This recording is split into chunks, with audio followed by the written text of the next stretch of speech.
ఓం శ్రీమాత్రే నమః. ఓం గం గణపతయే నమః. ఓం నమః శివాయ. ఓం వాగర్ధావివ సంవృక్తో వాగర్ధ ప్రతిపత్తయే జగతః పితరో వందే పార్వతీ పరమేశ్వరో. పార్వతీ పరమేశ్వరాభ్యాం నమః. శ్రీ గురు చరణారవిందాభ్యాం నమో నమః.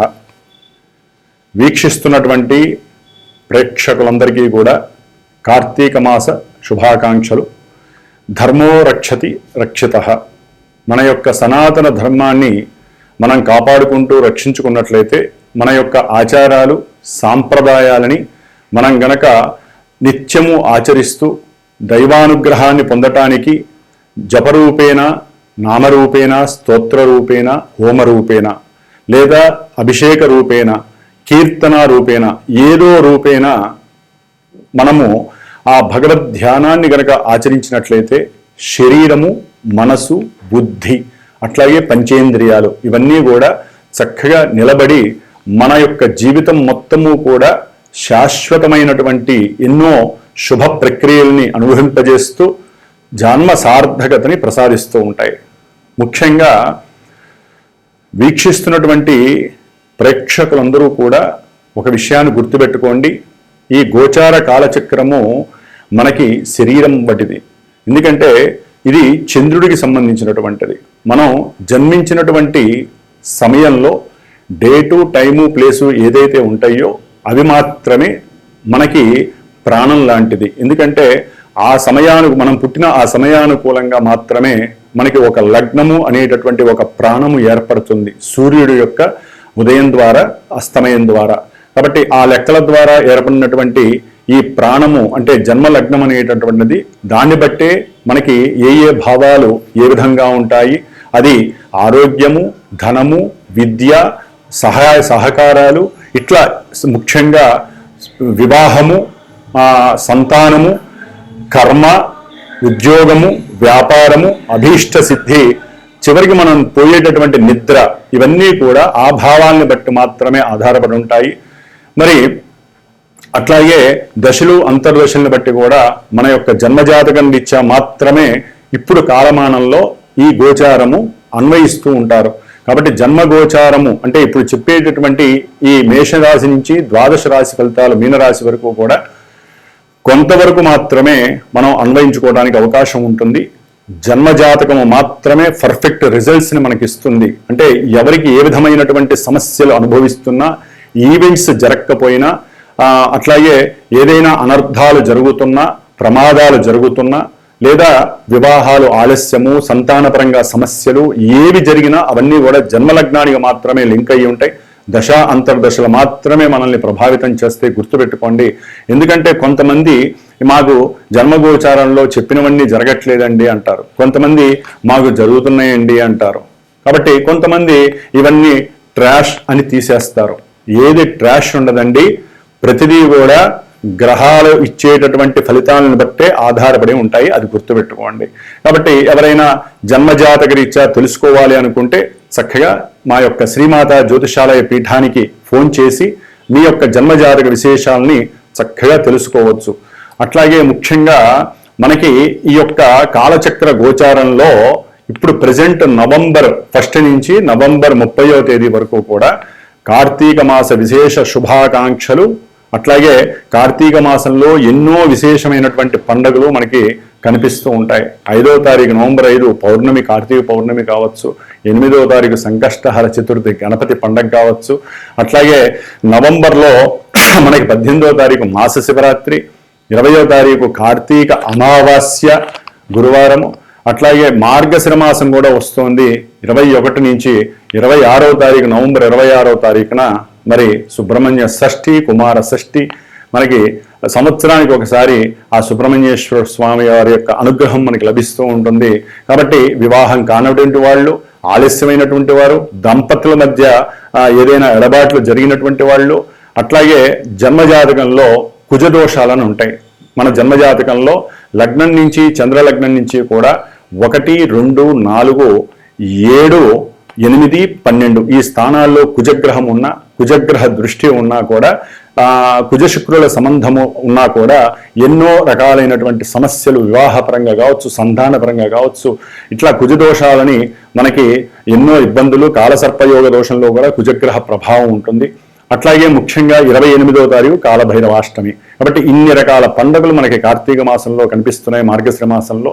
కాబట్టి ఈ యొక్క కాలచక్రంలో ఇప్పుడు నవంబరు 17 వరకు కూడా సూర్యుడు మరి కాలచక్రంలో అధిష్టాన దేవత, అధినేత అయినటువంటి రారాజు అయినటువంటి సూర్య భగవానుడు ఆయన నీచస్థితి అయినటువంటి తులారాశిలో ఉండి, తర్వాత నవంబర్ 17 నుంచి కూడా చక్కగా మిత్రరాశి అయినటువంటి కుజరాశిలోకి వెళ్ళి, అంటే వృశ్చిక రాశిలోకి ప్రవేశించేసి కుజుడితో కలిసి ఉంటాడు. అదేవిధంగా కుజగ్రహము ఈ అక్టోబర్ 27వ తేదీ నుంచి కూడా డిసెంబర్ 7వ తేదీ వరకు కూడా తన యొక్క స్వక్షేత్రమైనటువంటి వృశ్చిక రాశిలో ఉంటుంది. అట్లాగే బుధగ్రహము ముఖ్యంగా ఇటు తులారాశిలో ఉండి మళ్ళీ నవంబర్ మాసంలో వృశ్చిక రాశిలోకి వెళ్ళి మళ్ళీ తులారాశిలోకి వచ్చి వక్రత్వం పొంది వ్యాపారస్తులకి అట్లాగే చదువుకునే విద్యార్థులకి ఇది చాలా కొన్ని ఇబ్బందులు కూడా క్రియేట్ చేసేటటువంటి పరిస్థితి బుధగ్రహం ఇస్తుంది.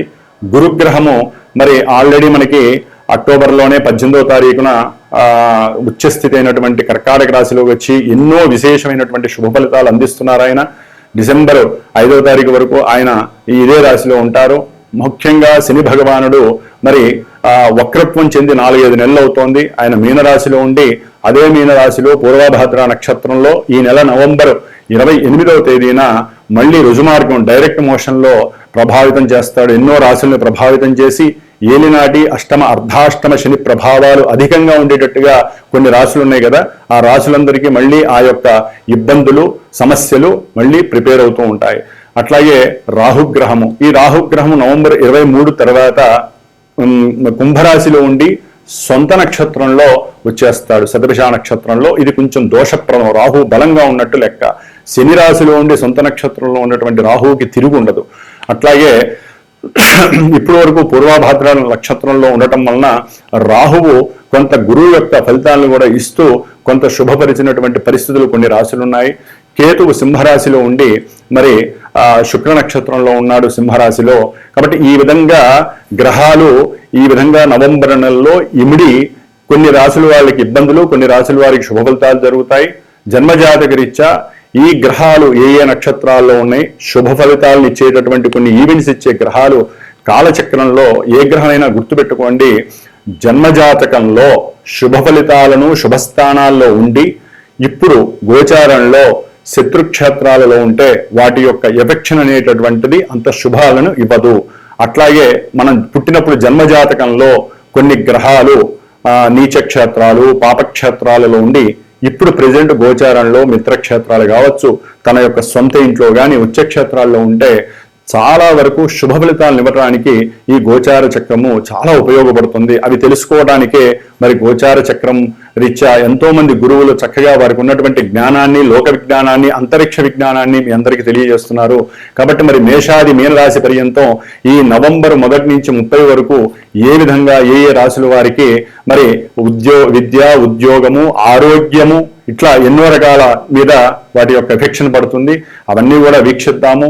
ముఖ్యంగా శ్రీమాత జ్యోతిషాలయ పీఠంలో ఎప్పుడూ ఏదో ఒక పూజలు, జపాలు, హోమాలు జరుగుతూ ఉంటాయి. కాబట్టి ఆ యొక్క విశ్లేషణని మీకు తెలియజేద్దామనే ఉద్దేశంతో మరి ముఖ్యంగా ఈ యొక్క నవంబర్ నెలలో 14వ తారీఖు 13-14వ తేదీన కాశీ క్షేత్రంలో ఎవరైతే ఏలినాటి అష్టమ అర్ధాష్టమ శనిగ్రహ ప్రభావం వలన ఎన్నో ఆర్థిక ఇబ్బందులు, మానసిక రుగ్మతలు, ముఖ్యంగా మోకాల నొప్పులు కావచ్చు, శరీరంలో ఎన్నో రకాలైనటువంటి దీర్ఘకాలిక వ్యాధులు ఉన్నాయి. అవి చెప్పుకుంటూ పోతే చాలా ఇబ్బందులుగా ఉంటాయి మానసికి. కాబట్టి ఎవరైతే అనారోగ్య రీత్యా బాధపడుతూ ఉంటారో, ఎవరైతే మానసికంగా డిప్రెషన్ లెవెల్లో ఉంటారో, అనుకున్న పనులన్నీ ఆలస్యంగా జరుగుతూ ఉంటాయో వాళ్ళందరికీ శనిగ్రహ దోష కర్మదోష పరిహారార్థమై కాశీ క్షేత్రంలో ఈ నవంబర్ నెలలో 12వ తారీఖు నుంచి 16వ తారీఖు మధ్యలో 13-14 తారీఖుల్లో పరమేశ్వరుడికి గంగానది ఒడ్డున కూర్చొని చక్కగా వేదమూర్తుల యొక్క బ్రాహ్మణుల యొక్క సమక్షంలో గంగాజలంతో మృత్తికాలింగార్చన శతలింగార్చన అంటే 108 లింగాలు చక్కగా మృత్తిక పుట్టమ్మలతో తయారు చేసి మహన్యాసపూర్వకంగా ఎవరైతే గోత్రనామాదులు అందజేస్తారో పీఠానికి ఫోన్ చేసి వారికి ఉన్నటువంటి దోషాలు పోవటానికి, వారికి ఉన్న రుగ్మతలు పోవటానికి, అనారోగ్య దోషాలు పోవటానికి మాత్రమే ఈ యొక్క కార్యక్రమం పెట్టబడింది. కాబట్టి ముఖ్యంగా పితృదోషాలు, మాతృదోషాలు, సర్పదోషాలు, కుజుదోషాలు అనేవి చాలా ఉంటాయి. ఇవన్నీ పోవడానికి ఇది ఒక చిన్న అవకాశంగా తీసుకుంటే చాలా ఉపయోగపడుతుంది. కాబట్టి ఈ యొక్క కాశీ క్షేత్రంలో చేసేటటువంటి ఈ యొక్క పూజలో రుద్రాక్షలకి కూడా అభిషేకం చేసి ఆ రుద్రాక్షలు వారికి ఇవ్వబడుతుంది. ముఖ్యంగా నవంబర్ 26వ తేదీన మార్గశిర మాసంలో వచ్చేటటువంటి సుబ్రహ్మణ్య షష్ఠి, స్కంద షష్ఠి రోజున పీఠంలో విశేషంగా 21వ తేదీ నుంచి 5 రోజులు 6 రోజులు స్వామివారి సర్పసూక్త పారాయణ అంటే కుజదోషాలు, సర్పదోషాలు ఉన్నటువంటి వారికి ఈ యొక్క సుబ్రహ్మణ్యేశ్వర స్వామికి ప్రీతికరమైనటువంటి రాహుకేతు దోష నివారణార్థమై సర్పసూక్త జపము, అట్లాగే 26వ తేదీన పీఠంలో ఉదయం నుంచి మధ్యాహ్నం వరకు కూడా కళ్యాణం, ముఖ్యంగా మగవాళ్ళకి లేదా స్త్రీలకి కళ్యాణం కానటువంటి వాళ్ళకి, లేకపోతే కళ్యాణమై భార్యాభర్తలు విడిపోయినటువంటి వారికి అన్యోన్యత కొరకు, కళ్యాణం శీఘ్రంగా అవడానికి, జన్మజాతకంలో ఎవరికైనా కుజ దోషాలు, రాహుకేతు దోషాలు ఉంటే వారికి మాత్రమే, ముఖ్యంగా ఈ కోర్టు కేసుల్లో ఎన్నో ఇబ్బందులు పడుతూ ఉన్నటువంటి వారు ఉంటారు, ఎన్నో రకాల సమస్యలు.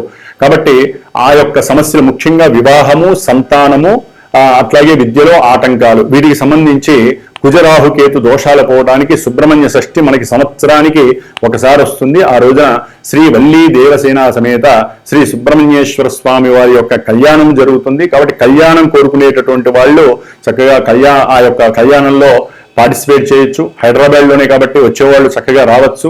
అట్లాగే అదే రోజున కళ్యాణం అయిన తర్వాత హోమం ఉంటుంది, సుబ్రహ్మణ్య పాశుపత రుద్ర హోమము. దీంట్లో అన్ని రకాల హోమాలు వస్తాయి కాబట్టి చక్కగా ఆ హోమం వలన కూడా మీకు చాలా ఈ 2 కార్యక్రమాలు కూడా పీఠంలో విశేషంగా జరుపబడేటటువంటివి ఈ నవంబర్ నెలలో. కాబట్టి ఎవరైనా సరే పాల్గొనదలిచే వాళ్ళు ప్రత్యక్షంగా అయినా రావచ్చు. దూర ప్రాంతాల్లో ఉన్నటువంటి వాళ్ళు మా యొక్క పీఠానికి ఫోన్ చేసి మీ గోత్రనామాదులు ఇచ్చి దానికి తగినటువంటి దక్షిణని అందజేయగలిగితే గనక మీకు చక్కగా ఆ యొక్క కార్యక్రమాలు చేసి వాటి యొక్క ఫలితాన్ని ఇవ్వగలిగేటట్టుగా ఈ యొక్క పీఠము నిర్వహించబడుతోంది. కాబట్టి ఇప్పుడు మనం మేషాది మీనరాశి పర్యంతం ఉన్నటువంటి 12 రాశి ఫలితాలని గురించి చక్కగా విపులీకరించి సూక్ష్మీకరించి తెలుసుకునే ప్రయత్నం చేద్దాం. ఓం గం గణపతయే నమః. మిథున రాశి వారికి ఈ నవంబర్ మాసంలో మరి రాశ్యాధిపతి అయినటువంటి బుధుడు కొన్ని రోజులు తులారాశిలో ఉంటాడు, కొన్ని రోజులు వృశ్చిక రాశిలో ఉంటాడు. కాబట్టి వ్యాపారంలో ఎగుడు దిగుళ్ళు, అట్లాగే వ్యాపారంలో కొన్ని అసమానతలు, ఒక్కోసారి బాగుంటుంది, ఒక్కోసారి బాగోదు. ఒక్కోసారి మీ యొక్క ఆలోచన కానీ, సృజనాత్మక శక్తి కానీ, బుద్ధి కానీ, తెలివితేటలు కానీ అఖండంగా ప్రోద్బలిస్తూ ఉంటాయి. అంటే ఆకర్షణ, వ్యాపారంలో మంచి ఆకర్షణ శక్తి కలిగి ఉంటారు.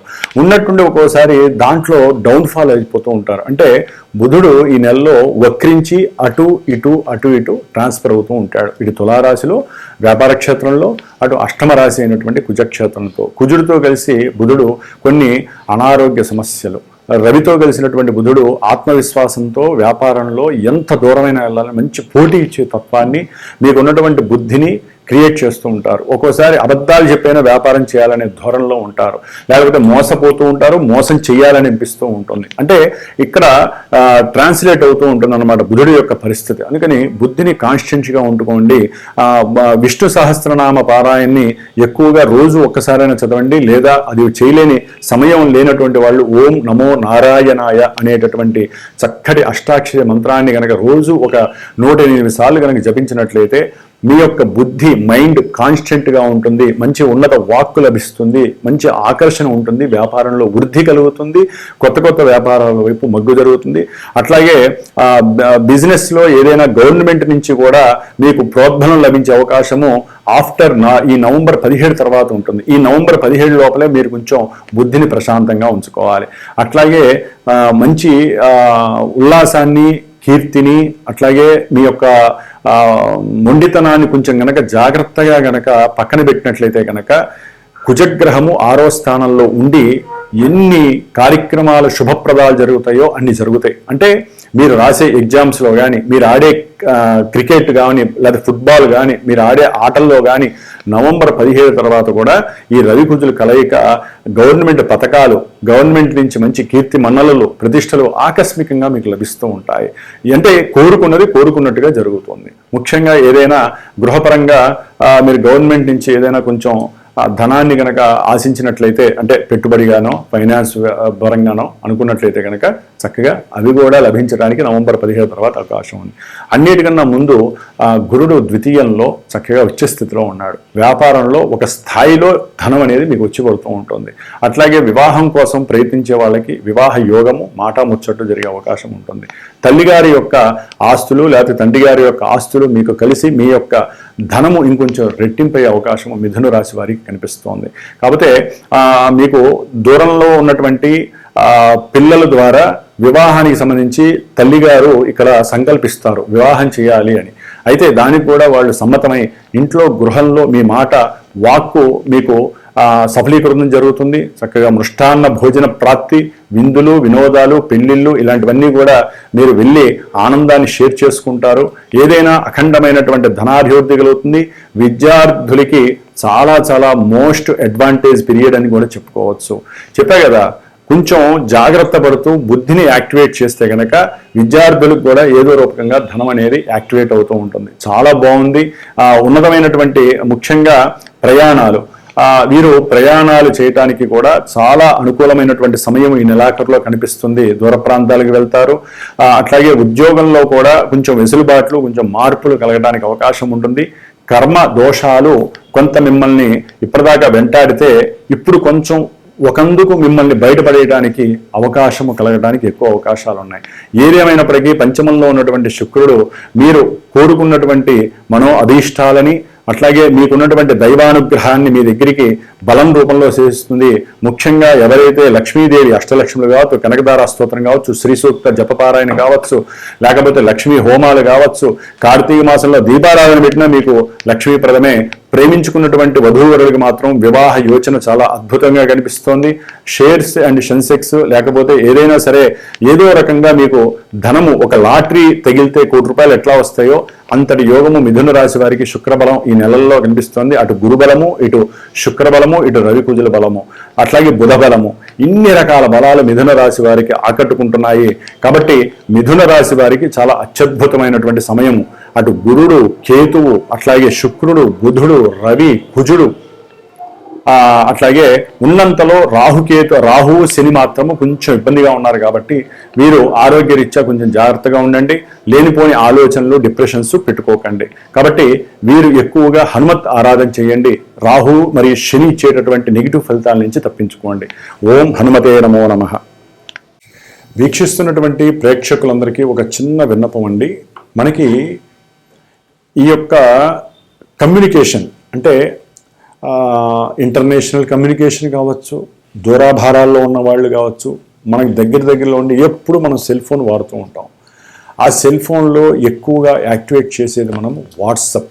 అంటే కమ్యూనికేషన్లో ముఖ్యమైనటువంటి భాగం ఏదైనా అంటే సెల్ ఫోన్లో వాట్సప్.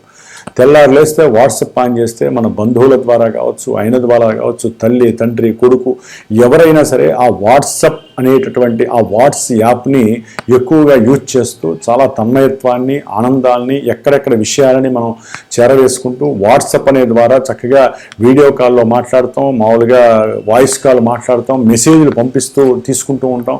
మరి ఇటువంటి వాట్సాప్ని మరి ప్రస్తుత పరిస్థితుల్లో మరి ఇది అమెరికా యాప్ అని చెప్పి విన్నాను.